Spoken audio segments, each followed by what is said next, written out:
اعوذ باللہ من الشیطان الرجیم بسم اللہ الرحمن الرحیم اللہم صلی علی محمد عبدک و رسولک والمومنین والمومنات والمسلمین والمسلمات۔ وہ نبیوں میں رحمت لقب پانے والا، مرادیں غریبوں کی بر لانے والا، اتر کر حرا سے سوئے قوم آیا، اتر کر حرا سے سوئے قوم آیا، اور ایک نسخہ کیمیا ساتھ لایا۔ تمام امت مسلمہ اور عالم اسلام کو 12 ربیع الاول کا مہینہ تہہ دل سے مبارک۔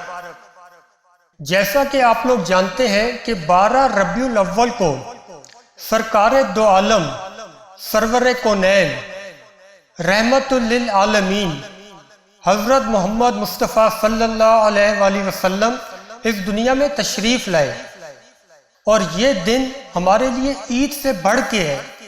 اس دن کی خوشیاں تمام خوشیوں پہ قربان۔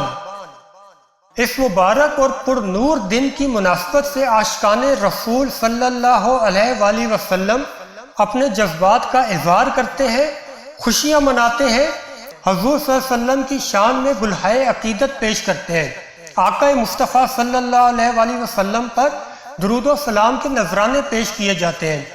یہ کیسے ممکن ہے کہ سرکار مدینہ آقا دو عالم سرور کونین رحمت للعالمین حضرت محمد صلی اللہ علیہ وآلہ وسلم کی تشریف آوری ہو، اور عاشقان رسول صلی اللہ علیہ وآلہ وسلم آقا دو عالم کی شان میں گلہائے عقیدت پیش نہ کرے؟ اسی مناسبت سے آقا کریم حضرت محمد صلی اللہ علیہ وآلہ وسلم کی شان میں گلہائے عقیدت پیش کرنے کے لیے تشریف لا رہے ہیں محمد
مل جائے گر مدینے کا، اذن مل جائے گر مدینے کا، کام بن جائے کمینے کا۔ اذن مل جائے گر مدینے کا، کام بن جائے کمینے کا۔ میں یہاں پہ معذرت کے ساتھ تھوڑی سی تبدیلی کروں گا۔ اذن مل جائے گر مدینے کا، کام بن جائے مجھ کمینے کا۔ اذن مل جائے گر مدینے کا، کام بن جائے مجھ کمینے کا۔ اذن مل جائے گر مدینے کا، کام بن جائے مجھ کمینے کا۔ جا کے محمد کو دکھاؤں گا میں تو زخم دل اور داغ سینے کا۔ جا کے محمد کو دکھاؤں گا میں تو زخم دل اور داغ سینے کا۔ قلب عاشق دھڑک اٹھا ایک دم، قلب عاشق دھڑک اٹھا ایک دم، ذکر جب چھڑ گیا مدینے کا۔ میری آنکھوں سے اشک جاری ہوئے، میری آنکھوں سے اشک جاری ہوئے، جب قافلہ چلا مدینے کا۔ سامعین، جیسا کہ آپ جانتے ہیں 12 ربیع الاول کا بابرکت اور پر نور مہینہ شروع ہو چکا ہے، اور ہم اس بابرکت اور پر نور مہینے میں داخل ہو چکے ہیں۔ ہم پہ مولا کریم آقا دو عالم سرور کونین حضرت محمد صلی اللہ علیہ وآلہ وسلم کے بے شمار احسانات ہیں، اور اللہ رب العزت کی جانب سے، اللہ رب العزت کی طرف سے ایک بہت بڑی نعمت ہمیں ملی، آقا دو عالم سرور کونین حضرت محمد صلی اللہ علیہ وآلہ وسلم کی صورت میں۔ اس بابرکت اور پر نور مہینے کی مناسبت سے خطاب کرنے آ رہے ہیں حضرت مولانا نوید قادری صاحب۔ ہم درخواست کریں گے حضرت مولانا نوید قادری صاحب سے کہ وہ تشریف لائیں اور اپنے جذبات، اپنے اظہارات، اپنے خیالات، اپنی محبت، اپنے عشق کا اظہار کریں اور ہمیں اپنے علم سے مستفید کریں۔ اللہ تبارک و تعالیٰ کے فضل و کرم سے اور سرکار دو عالم نور مجسم شفیع معظم صلی اللہ علیہ وآلہ وسلم کی نگاہ رحمت سے آج ہم سب اللہ کے پاک گھر میں نماز جمعۃ المبارک کی ادائیگی کے لیے حاضر ہیں۔ آپ سب جانتے ہیں ماہ سفر المظفر کے آخری ایام ہیں، اور عن قریب جو ہے ماہ ربیع الاول شریف کا آغاز ہو رہا ہے، جس کا انتظار سال بھر عاشقان مصطفیٰ صلی اللہ علیہ وآلہ وسلم کرتے ہیں۔ اور جیسے ہی یہ ماہ مبارک اس کی آمد قریب ہوتی ہے، پورے عالم اسلام میں امت مسلمہ کے دل خوشی سے جھوم اٹھتے ہیں کہ اس ماہ مبارک میں ہمیں کائنات کی وہ عظیم نعمت نصیب ہوئی کہ جس کے دامن سے دنیا کی ساری نعمتیں جڑی ہوئی ہیں، اور جس کی وجہ سے یہ کائنات وجود میں آئی، جن کے صدقے اللہ تعالیٰ نے یہ کائنات اور کائنات کی رونقوں کو بنایا اور پیدا کیا، وہ عظیم نعمت جو ہے اسی ماہ مبارک میں حاصل ہوئی۔ کائنات کے والی، تاجدار کائنات، فخر موجودات، مفخر موجودات احمد مجتبیٰ جناب حضرت محمد مصطفیٰ صلی اللہ علیہ وآلہ وسلم کی تشریف آوری اور آپ کی جلوہ گری جو ہے وہ ماہ ربیع الاول شریف میں ہوئی۔ اس لیے مختلف طریقوں سے، مختلف انداز سے عشاقان مصطفیٰ صلی اللہ علیہ وسلم، نبی کریم صلی اللہ علیہ وسلم کی میلاد کی خوشیاں مناتے ہیں اور خوشی کا اظہار کرتے ہیں۔ تو اس مناسبت سے ربیع الاول شریف کا مہینہ بالکل 1-2 دن بعد شروع ہونے والا ہے۔ تو آج کے اس جمعۃ المبارک کے خطبہ میں ہم نے اسی موضوع کو پیش نظر رکھتے ہوئے کہ یہ ماہ مبارک تشریف لا رہا ہے، ہم نے اس کو ویلکم کرنا ہے اور اس کا استقبال کرنا ہے، اور اس ماہ مبارک کو ہم نے کیسے گزارنا ہے، ہم نے آج کے اس جمعۃ المبارک میں یہ سیکھنا ہے کہ اس ماہ مبارک میں ہم نے کون سا عمل کثرت کے ساتھ کرنا ہے۔ تو اس عمل پر آنے سے پہلے میں چند باتیں تمہیدی طور پر عرض کرنا چاہتا ہوں۔ انسان کی مختلف ضروریات ہوتی ہیں۔ کچھ ضروریات جو ہوتی ہیں وہ عارضی طور پر ہوتی ہیں، مدلر تھیدی ہوتی ہیں، ٹیمپوریری ہوتی ہیں، اور کچھ ضرورت اس کی کچھ لمبے عرصے کے لیے ہوتی ہیں۔ تو انسان کی کوشش یہ ہوتی ہے، انسان دن رات محنتیں کیوں کرتا ہے؟ اس لیے کہ وہ اپنی ضروریات کو پورا کر سکے۔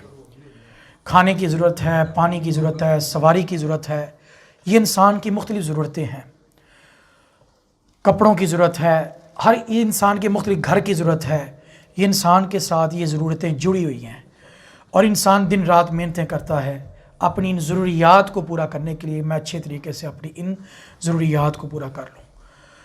یاد رکھ لیں، ضروریات کئی طرح کی ہوتی ہیں، کچھ عارضی ہوتی ہیں، کچھ لمبے عرصے کے لیے ہوتی ہیں، اور انسان جس چیز کی حاجت ہوتی ہے، جس کی ضرورت ہوتی ہے، اس کو پورا کرنے کی کوشش کرتا ہے، اس کو حاصل کرنے کی کوشش کرتا ہے۔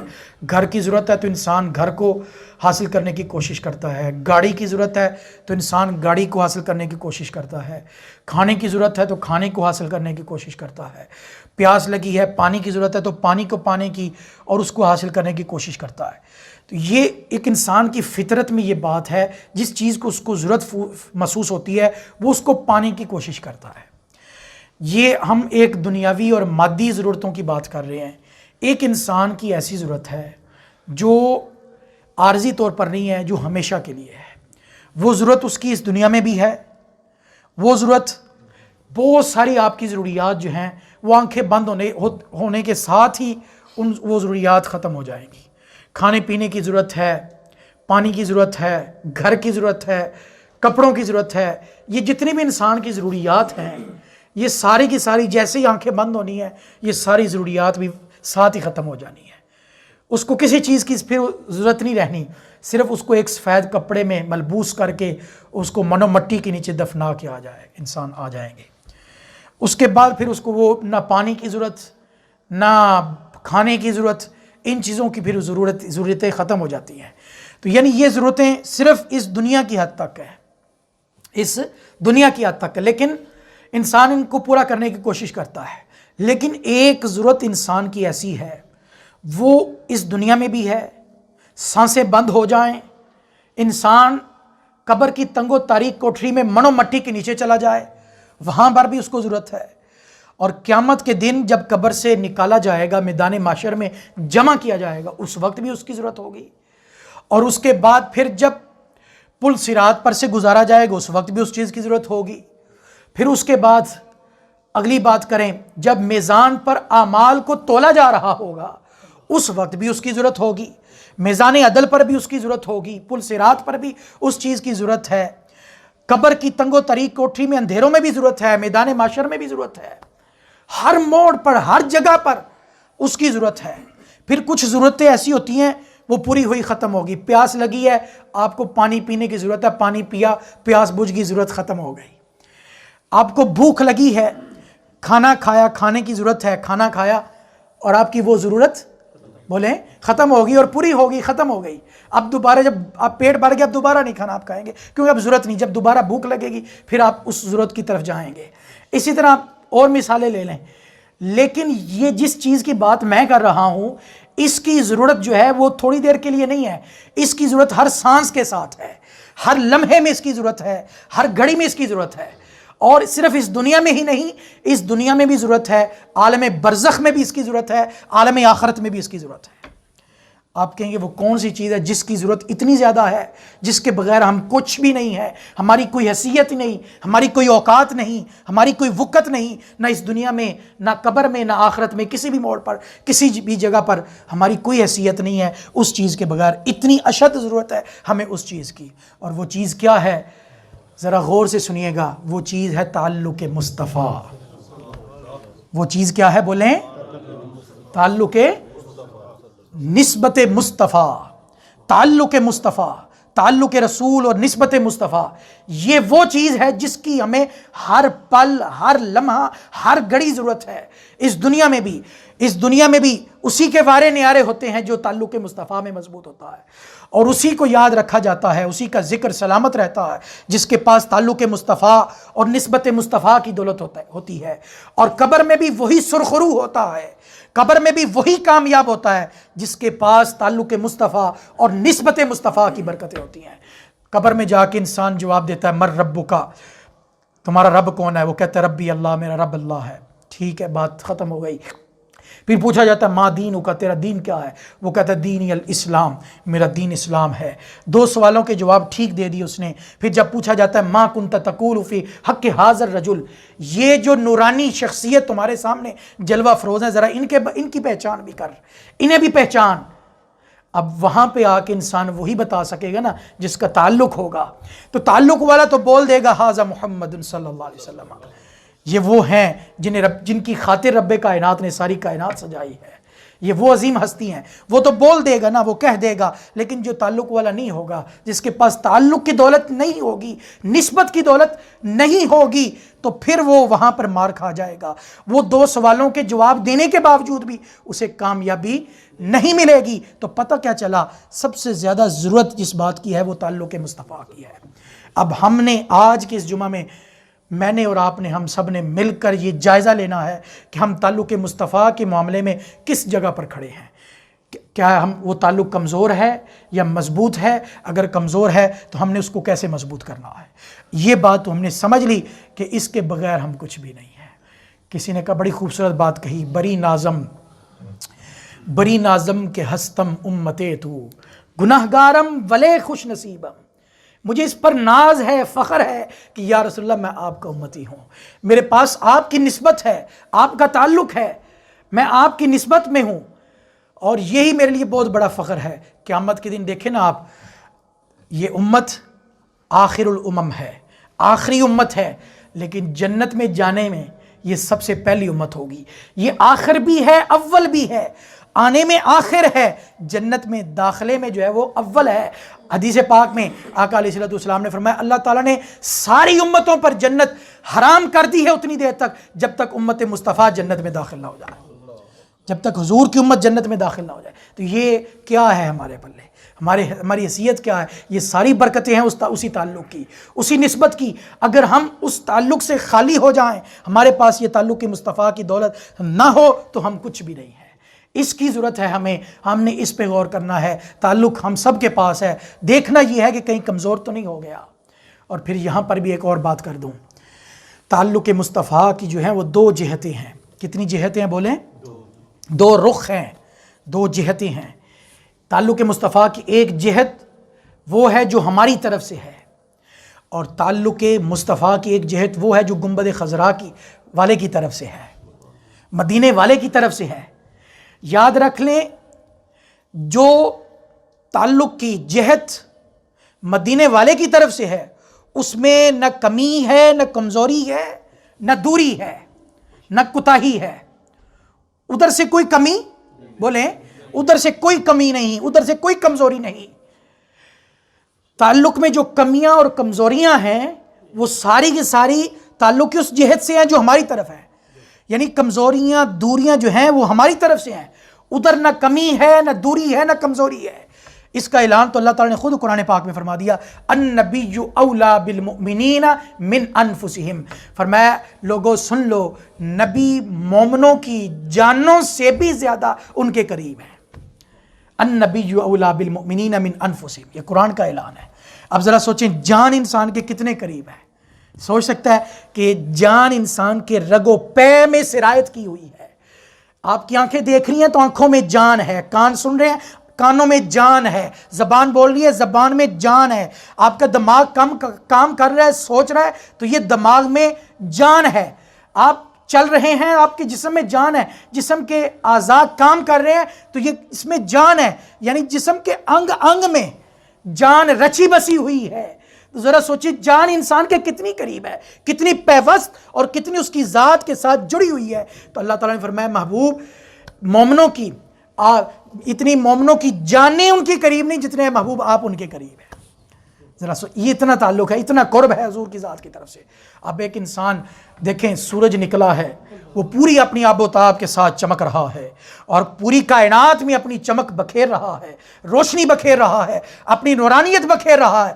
ایک انسان خود خیمہ تان لے اور پھر انگلیاں اٹھائے سورج پر، تو کیا یہ اس کی عقل مندی ہے؟ اس کو عقل مندی کہا جائے گا؟ تو اس کو کہا جائے گا اے بے وقوف انسان، تو سورج پہ انگلیاں کیوں اٹھاتا ہے؟ سورج تو پوری آب و تاب کے ساتھ چمک رہا ہے، وہ تو اپنی کرنیں بکھیر رہا ہے، تو اس خیمے کو پیچھے ہٹا۔ یہ خیمہ تو نے خود اپنی غفلتوں کا خیمہ جو ہے وہ تان لیا ہے۔ گنبد خضرا سے فیض کا سورج جو ہے، وہ تو خورشید فیض جو ہے، فیض کا جو سورج ہے وہ تو چمک رہا ہے اور کائنات میں اپنا فیض بکھا رہا ہے۔ چمک تجھ سے پاتے ہیں، بولیں چمک تجھ سے پاتے ہیں سب پانے والے، میرا بھی دل چمکا دے چمکانے والے۔ وہ تو سارے چمک پا رہے ہیں، اب انسان خود غفلتوں کا خیمہ تان لے اور پھر انگلی اٹھائے مدینے والے کے فیض پر؟ نہیں، ادھر سے فیض کا سمندر جاری ہے اور 24 گھنٹے جاری ہے۔ ہم نے اپنے جو تعلق کی جد ہماری طرف سے ہے اس پہ غور کرنا ہے۔ اب اس تعلق کو جو کمزور ہو چکا ہے ہماری طرف سے، اس کو ہم نے مضبوط کرنا ہے، تو کیسے کرنا ہے؟ تو آئیے آج ہم نے اسی نقطے کو سمجھنا ہے۔ اس تعلق مصطفیٰ کو مضبوط کرنے کے کئی طریقے ہیں۔ ایک طریقہ یہ ہے کہ آپ جو ہے نبی کریم صلی اللہ علیہ وسلم کی سیرت طیبہ کا مطالعہ کریں، آپ کے احوال زندگی کو پڑھیں، آپ کا بچپن پڑھیں، آپ کا لڑکپن پڑھیں، آپ کا جوانی کا عالم پڑھیں، آپ کے عدل و انصاف کے واقعات پڑھیں، آپ کے حسن و جمال کے واقعات پڑھیں، آپ کا چہرہ مبارک کیسا تھا، آپ کی کتنی حسین آنکھیں تھیں، آپ کی زلفیں مبارک کیسی تھیں، آپ کی زبان مبارک، آپ کا بولنا کیسا تھا، آپ کا چلنا کیسا تھا، ٹھیک ہے؟ یہ آپ کی اداؤں کو پڑھا جائے، آپ کے ساتھ آپ کی اداؤں کو، آپ کھانا کیسے کھاتے تھے، آپ پانی کیسے پیتے تھے، آپ اپنی بیویوں کے ساتھ کیسے تھے، آپ اپنے بچوں کے ساتھ کیسے تھے، آپ معاشرے کے لوگوں کے ساتھ کیسے تھے، آپ کا یتیموں کے ساتھ، بیواؤں کے ساتھ کیسا سلوک تھا، یہ مختلف افراد کے، آپ تاجر کے طور پر کیسے تھے، آپ حاکم کے طور پر کیسے تھے، آپ بطور معلم کیسے تھے، آپ کی شخصیت کے مختلف پہلوؤں کو پڑھا جائے۔ لَقَدْ كَانَ لَكُمْ فِي رَسُولِ اللَّهِ أُسْوَةٌ حَسَنَةٌ۔ جب حضور کی ذات کو انسان مطالعہ کرے گا، آپ کی شخصیت کو پڑھے گا، آپ کی صورت کے بارے میں، آپ کی سیرت کے بارے میں، آپ کے کردار کے بارے میں جب انسان پڑھے گا تو پھر واقعی کہے گا بھائی اللہ تعالیٰ نے ایسے ہی نہیں فرمایا وَإِنَّكَ لَعَلَىٰ خُلُقٍ عَظِيمٍ، کہ محبوب آپ تو اخلاق کے بلند مرتبہ پر فائز ہیں۔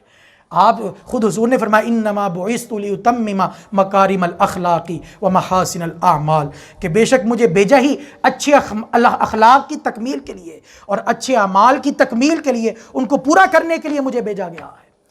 تو پھر انسان کو سمجھ آتی ہے، ایک یہ ہے کہ انسان حضور کی ذات کو پڑھے، آپ کی صورت اور آپ کی سیرت کے بارے میں پڑھے، جو وہ پڑھتا جائے گا انسان جو ہے وہ دوریاں ختم ہوں گی اور اپنے آقا کے قریب ہوتا چلا جائے گا۔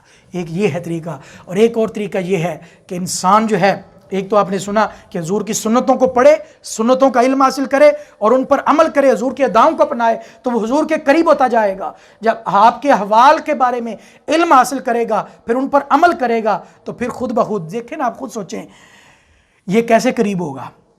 اس پہ آپ تھوڑا سا اور ڈیپ اگر جائیں، اب انسان دیکھے گا کہ میں پانی پینے لگا، انسان فوری ذہن میں تصور رسول آئے گا کہ حضور پانی کیسے پیتے تھے، تو یاد پیدا ہوئی نا، تعلق قائم ہوا۔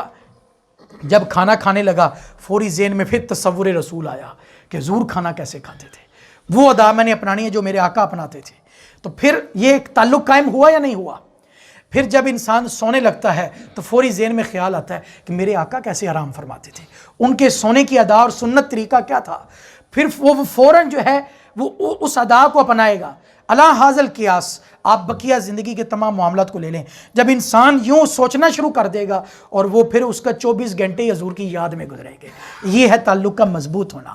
اور دوسرا طریقہ کار آپ تعلق کو مضبوط کرنے کا کہ یہ ہے کہ آپ کی ذات پر محبت سے، ادب سے، باقاعدگی سے اور کثرت کے ساتھ حضور کی ذات پر درود و سلام پڑھا جائے، کثرت کے ساتھ، محبت کے ساتھ درود و سلام کا صبح و شام جو ہے وہ نذرانے پیش کیے جائیں۔ انسان پڑھتا جائے، بس درود شریف کو جتنا زیادہ ہو سکے وہ درود شریف پڑھے، جتنا زیادہ وہ درود شریف پڑھے گا اتنا ہی زیادہ حضور کا قرب نصیب ہوگا، اس دنیا میں بھی اور آخرت میں بھی۔ اللہ تعالیٰ نے جو ہے وہ قرآن پاک میں بھی یہ فرمایا، آقا علیہ الصلوۃ والسلام نے فرمایا ان اول الناس بی یوم القیامہ اکثرہم علیہ صلاۃ، فرمایا کہ قیامت کے دن میرے نزدیک سب سے زیادہ وہ شخص ہوگا جو دنیا میں مجھ پر سب سے زیادہ دروشی پڑھتا ہوگا۔ قیامت کے دن کتنی سوچے ذرا، نفسا نفسی کا عالم ہوگا، ہر ایک کو اپنی پڑی ہوگی۔ قرآن پاک نے یہاں تک کا یوم یفر المرء من اخیہ و امہ و ابیہ و صاحبتہ و بنیہ لکل امرئ منہم یومئذ شأن یغنیہ، فرمایا کہ اس دن انسان اپنے قریبی رشتوں سے بھاگے گا، اپنے والدین سے، بہن بھائیوں سے، دوستوں سے، احباب سے، ان سب سے بھاگے گا۔ کیوں؟ لکل امرئ منہم یومئذ شأن یغنیہ، ہر ایک انسان کو اپنی اپنی پڑی ہوگی۔ ایسا عالم ہو، اور ایسے حال میں جب کہیں کسی کی نہیں بن پا رہی ہوگی، سب کو پتہ ہے کہ آج بننی ہے تو صرف ایک ہی ہے، وہ بارگاہ جہاں جا کے بات بننی ہے، اور وہ بارگاہ مصطفیٰ ہے۔ وہ بارگاہ، توجہ ہے نا آپ کی میری طرف، وہ بارگاہ قیامت کے دن کسی کی کہیں بھی نہیں بننی، جس کسی کی بھی بننی ہے تو وہ صرف ایک ہی در ہوگا جہاں جا کے بننی ہے، اور وہ در کون سا ہے؟ وہ در مصطفیٰ ہے۔ ایک ہی بارگاہ میں جا کے بننی ہے، اور وہ بارگاہ کون سی بارگاہ ہے؟ وہ بارگاہ مصطفیٰ ہے۔ تو ایسے عالم انسان کو کس قدر ضرورت ہوگی حضور کے ساتھ تعلق کی، اور حضور کے کرم کی، حضور کی نگاہ کرم کی، اور حضور کی توجہات کی، وہ کیسے نصیب ہوگی؟ حضور نے فرمایا قیامت کے دن میری توجہات کا فیض اور میری کرم نوازیاں اور میری جو توجہات کا فیض اور برکتیں اسی کو نصیب ہوں گی جو دنیا میں مجھ پر سب سے زیادہ دروشی پڑھتا ہوگا، جو دنیا میں مجھ پر سب سے زیادہ دروشی پڑھتا ہوگا۔ اور یہ اتنا مبارک عمل ہے، اللہ تعالیٰ نے قرآن پاک میں فرمایا نماز قائم کرو، بس جسٹ کا نماز قائم کرو، یہ نہیں کہا کہ میں بھی پڑھتا ہوں تم بھی پڑھو، میں بھی نماز پڑھتا ہوں تم بھی، نہیں، فرمایا وآتوا الزکاۃ، زکوٰۃ ادا کرو، یہ نہیں کہا کہ میں بھی زکوٰۃ دیتا ہوں تم بھی زکوٰۃ دو۔ فرمایا وَلِلَّهِ عَلَى النَّاسِ حِجُّ الْبَيْتِ مَنِ اسْتَطَاعَ إِلَيْهِ سَبِيلًا، لوگو حج کرو، تم پر بیت اللہ کا حج فرض ہے، یہ نہیں فرمایا کہ میں بھی حج کرتا ہوں تم بھی کرو، ٹھیک ہے۔ فرمایا ان تصوموا خیر لکم فمن شہد منکم الشہر فلیصم، جو تم میں سے، یا ایھا الذین آمنوا کتب علیکم الصیام، کہ ایمان والو تم پر روزے فرض کر دیے گئے ہیں، جب رمضان کا مہینہ پاؤ تو روزے رکھو۔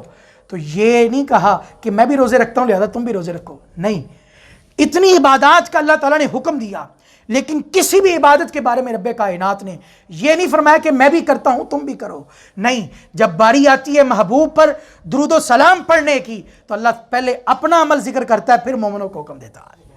فرمایا ان اللہ وملائکتہ یصلون علی النبی یا ایھا الذین آمنوا صلوا علیہ وسلموا تسلیما، کہ بے شک اللہ اور اس کے سارے فرشتے، پہلے اللہ نے فرمایا میں اپنے نبی پر درود بھیجتا ہوں۔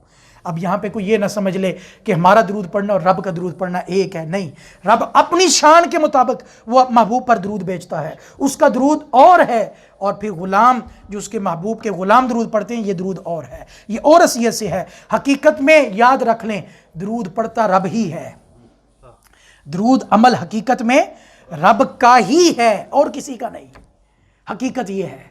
آج اس حقیقت کو، اس نقطے کو بھی سمجھ لیں، درود حقیقت میں عمل کس کا ہے؟ بولیں صرف اور صرف اللہ کا ہے۔ آپ کہیں گے وہ کیسے؟ اس لیے کہ ہم بھی خود تھوڑی کہتے ہیں کہ میں رحمتیں بھیجتا ہوں محبوب پر، نہیں، ہم بھی اللہ کی حضور عرض کرتے ہیں اللہم صلی علی محمد، کہ اے اللہ ہم ناپاک ہیں، ہماری زبانیں ناپاک ہیں، ہماری کیا حیثیت ہے کہ ہم رحمتیں بھیجیں؟ نہیں، ہم رحمتیں عطا کرنے والا تو ہے، تیری رحمتیں ہیں، وسعت رحمتی کل شیء، تیری رحمت ہر چیز پر وسیع ہے، تو ساری رحمتوں کا تو مالک ہے مولا ہماری حیثیت کیا ہے؟ ہم مولا تیری ہی پاک بارگاہ میں عرض کرتے ہیں۔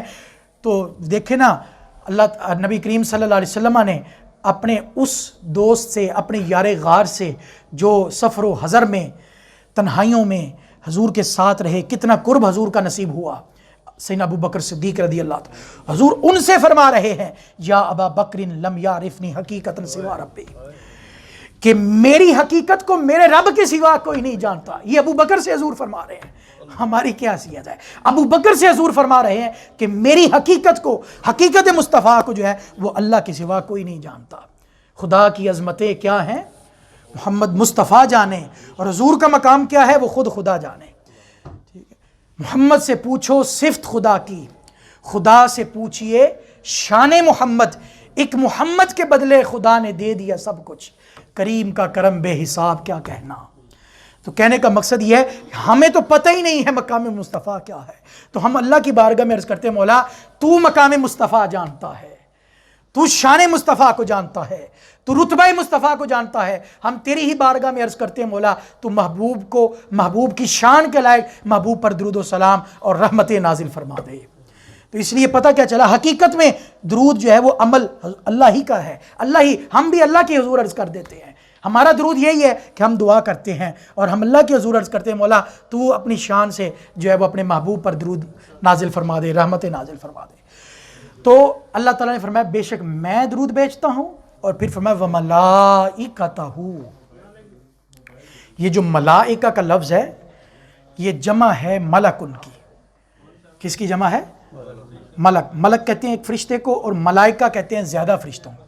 اگر جسٹ صرف اتنا لفظ بولا جائے ملائکہ فرشتے تو مراد ہوں گے فرشتے، اگر 3 ہیں تو وہ بھی ملائکہ ہیں، اگر 10 ہیں تو وہ بھی ملائکہ ہیں، اگر 50 ہیں تو وہ بھی ملائکہ ہیں، 100 ہیں تو بھی ملائکہ ہیں۔ لیکن جب ملائکتہ کہا جائے پھر 2 4 10 20 50 100 کی بات نہیں ہوتی۔ جب کہا جائے ملائکتہ تو پھر اللہ کے نے جتنے فرشتے بنائے ہیں، پیدا کیے ہیں، یا جو قیامت تک پیدا ہوتے رہیں گے، وہ سارے کے سارے ملائکتہ میں آ جاتے ہیں۔ اگر خالی ملائکہ بولا جائے تو پھر 2 بھی ہو سکتے ہیں، 4 بھی ہو سکتے ہیں، 10 بھی ہو سکتے ہیں، 20 بھی ہو سکتے ہیں، ان سب پر جو ہے ملائکہ کا لفظ بولا جاتا ہے۔ لیکن جب کہا جائے ملائکتہ اس کے فرشتے، تو پھر جو ہے اس کے سارے فرشتے مراد ہیں، خواہ وہ آسمان والے ہیں، خواہ وہ زمین والے ہیں، خواہ وہ ہوا والے ہیں، خواہ وہ پانی والے فرشتے ہیں، جس کی کسی بھی کوئی بھی ڈیوٹی ہے، خواہ وہ فرشتے الذین یحملون العرش کہ جنہوں نے عرش کو اٹھایا ہوا ہے، خواہ وہ فرشتے ومن حولہ جو عرش کا طواف کر رہے ہیں، خواہ وہ فرشتے جو قیام میں ہیں، خواہ وہ فرشتے جو رکوع میں ہیں، خواہ وہ فرشتے جو سجدے میں ہیں، خواہ وہ فرشتے جن کے پاس زندگی اور موت کا نظام ہے، کوئی بھی فرشتہ کسی بھی ڈیوٹی پر مامور ہے، فرمایا وہ سارے فرشتے اپنی اپنی ڈیوٹیاں بھی کرتے ہیں اور اس کے ساتھ ساتھ محبوب تجھ پر درود بھی بھیجتے ہیں۔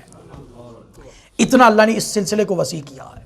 ان اللہ و ملائکتہ، یہ عمل ذکر کر کے پھر اللہ نے فرمایا یا ایھا الذین آمنو کہ اے ایمان والو، اے میرے نبی کا کلمہ پڑھنے والو، جب میں بھی پڑھتا ہوں، میرے سارے فرشتے بھی پڑھتے ہیں، تو تم پیچھے کیوں رہتے ہو؟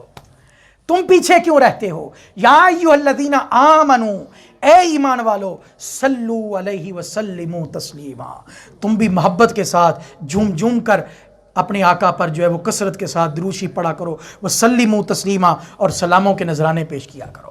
جب تم یہ کرو گے تو پھر تم پر کیا کرم نوازی ہوگی؟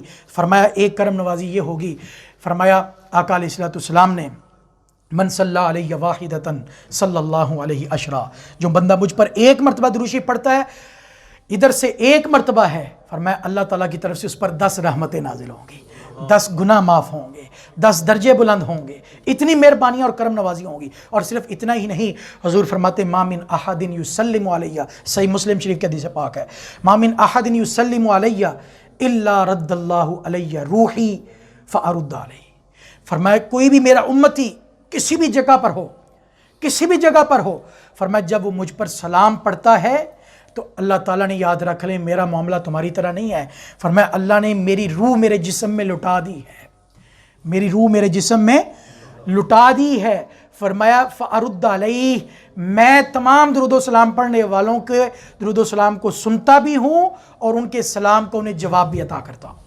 اور اگر مختلف حدیثوں کو ساتھ ملاؤں تو ان کا مطلب یہ بنتا ہے کہ جو اہل محبت کوئی محبت کے ساتھ درود پڑھتا ہے، اس کے درود کو میں سنتا بھی ہوں اور اس درود پڑھنے والے کو جانتا اور پہچانتا بھی ہوں، اور سفید کاغذ میں اس کا نام لکھ کر اس کو اپنے پاس محفوظ بھی کر لیتا ہوں۔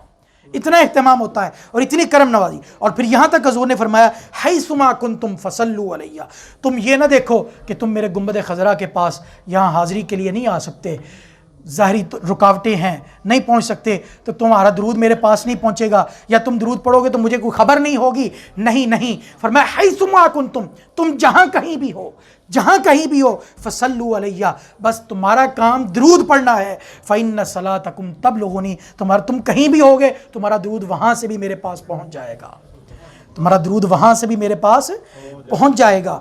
اور اسی طرح آقا علیہ السلام نے فرمایا وہ شخص اس کی ناک خاک آلود ہو۔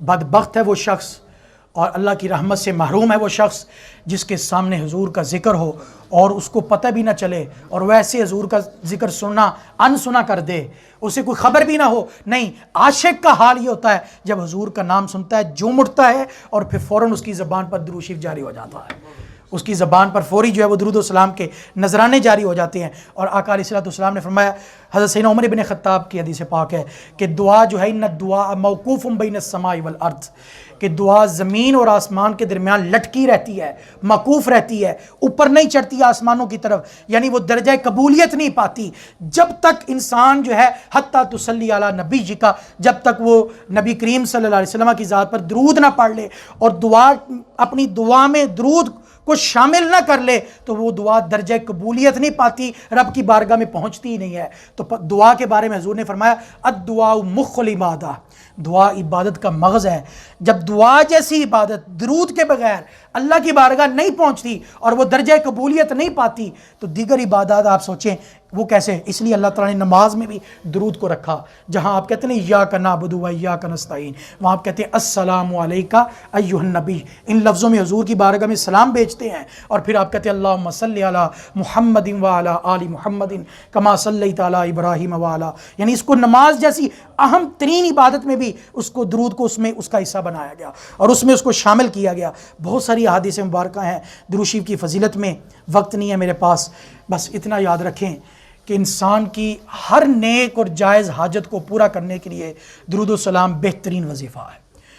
اللہ تعالیٰ نے سارے وظیفوں کے نچوڑ اس درود و سلام میں رکھے ہیں، اور جو انسان چاہتا ہے مجھے رب تعالیٰ کا قرب نصیب ہو تو وہ کثرت کے ساتھ حضور کی ذات پر جو ہے وہ درود و سلام کا نذرانہ پیش کیا کرے۔ ماہ ربیع الاول شریف آ رہا ہے، ماہ میلاد النبی صلی اللہ علیہ وآلہ وسلم آ رہا ہے، ہم نے اس کو ویلکم کرنا ہے۔ کیسے کرنا ہے؟ ابھی سے آپ نیت کر لیں۔ آپ اگر پہلے سے درود شریف پڑھتے آ رہے ہیں بہت اچھی بات ہے، آپ ابھی سے نیت یہ کر لیں کہ ماہ ربیع الاول شریف میں نے بطور خاص اس کی مقدار کو بڑھانا ہے، اور میں نے نیت کر کے حضور کے میلاد کے احترام میں اور اس خوشی کے اظہار میں حضور کی ذات پر زیادہ سے زیادہ درود و سلام پڑھنا ہے۔ اور یہ آپ کو اس لیے نہیں کہا جا رہا، اس بات کی تلقین آپ کو اس لیے نہیں کی جا رہی کہ نعوذ باللہ ہم کوئی حضور کی ذات پر احسان کرنے جا رہے ہیں، نہیں، میں نے اور آپ نے اپنا بھلا کرنا ہے کہ رحمتوں والا مہینہ آ رہا ہے اور اس سے ہم نے زیادہ سے زیادہ اپنی جھولیوں کو بھرنا ہے۔ کیسے بھرنا ہے؟ جتنا زیادہ درود و سلام پڑھیں گے اتنی زیادہ ہماری جھولیاں اللہ تعالیٰ کی رحمتوں سے بھرپور ہوں گی۔ ایک یعنی ہمیں گولڈن چانس مل رہا ہے، سنہری موقع مل رہا ہے، اس سے فائدہ اٹھانا ہے۔ اور یہ کیسے اٹھا سکتے ہیں؟ زیادہ سے زیادہ جتنا زیادہ ہو سکے اٹھتے بیٹھتے حضور کی ذات پر درود و سلام پڑھیں، پھر دیکھیں آپ پر کس طرح برکتیں ہوتی ہیں اور نورانیت اور روحانیت کو آپ اپنے اوپر محسوس کرتے ہیں۔ اللہ تعالیٰ ہم سب کو ماہ ربیع الاول شریف کو احترام کے ساتھ اور خوشی کا اظہار کرتے ہوئے حضور کی ذات پر کثرت کے ساتھ درود و سلام پڑھنے کی توفیق عطا فرمائے۔ وآخر دعوانا الحمدللہ رب العالمین۔ بسم اللہ الرحمن الرحیم۔ I dagens tale har vi diskutert ankomsten av den hellige måneden Rabiul Awwal, for at profeten sallallahu alaihi wasallam sin fødselsmåned Rabiul Awwal kommer om noen få dager. Så bør vi med glede for den hellige måneden sende rikelig mengder med drud og salam på vår elskede profet sallallahu alaihi wasallam. Husk at i denne verden, i graven og i de akhirat det som kommer til å gi oss mest nytte vårt forhold til profeten sallallahu alaihi wasallam. Og den mest fremragende måten for å styrke det forholdet å sende rikelig med drud og salam på profeten sallallahu alaihi wasallam. Å sende drud og salam på profeten sallallahu alaihi wasallam den eneste praksisen som Allah gjør selv og ordrer også andre til å sende drud og salam på profeten sallallahu alaihi wasallam. Alle Allahs engler gjør ikke bare sine designerte jobber, men de sender også kontinuerlig drud og salam på profet Muhammad sallallahu alaihi wasallam. Gjennom å sende drud og salam oppnår mennesker Allah sin kjærlighet, nærhet og fornøyelse. Som et resultat oppfylles alle lovlige behov og ønsker som det mennesket har. Ikke nok med bare dette, det mennesket som sender drud og salam på profeten sallallahu alaihi wasallam vil bli velsignet, vil bli tilgitt sine synder og vil få flere grader høyere status fra Allah subhanahu wa ta'ala. Profeten sallallahu alaihi wasallam har sagt at uten tvil vil den personen være nærmest meg på dommedagen som sender mest drud på meg. Et annet sted sier profeten sallallahu alaihi wasallam at når min tjener sender salam på meg, så returnerer Allah min ånd, ruh, tilbake til min kropp, slik at jeg svarer på min tjeners salam. Profeten sallallahu alaihi wasallam har også sagt at den personen er fullstendig gjerrig, den som hører mitt navn, men ikke sender drud på meg. Til slutt ber vi til Allah subhanahu wa ta'ala at han gir oss tillatelse til å sende drud og salam med kjærlighet, med respekt, regelmessig og i store mengder på vår elskede profet